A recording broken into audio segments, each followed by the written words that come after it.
ஒரு தம்பி கேட்கிறார், அவர் என்ன அண்ணன் சொல்றதுனால இப்ப தம்பின்னு சொல்றேன். ஒரு தம்பி சொல்கிறார், பெரியாரையும் அம்பேத்கரையும் ஒரே நேர்கோட்டில் வைக்க முடியுமா? நீ பெரியார் புராணம் பாடுகிறாய், அதனால் நான் பெரிய புராணம் பாடுவேன். பிராமண கடப்பாறை கொண்டு திராவிட கோட்டையை இடிப்பேன். அந்த தம்பிக்கு நான் சொல்லுகிறேன், நீங்கள் வெளிப்படையாக வந்து விட்டீர்கள், பூனைக்குட்டி வெளியே வந்து விட்டார்கள். இவ்வளவு காலம் நாங்கள் நம்பிக்கொண்டிருந்தோம் நீங்கள் தமிழ் தேசியம் தான் பேசுகிறீர்கள் என்று.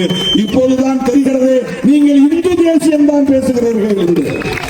நீங்கள் இந்து தேசியம் கூட பேசவில்லை, பிராமண தேசியம் பேசுகிறீர்கள், கோல்வாக்கர் தேசியம் பேசுகிறீர்கள். எவ்வளவு பெரிய ஒரு ஏமாற்று நடவடிக்கை இது. எது தமிழ் தேசியம்?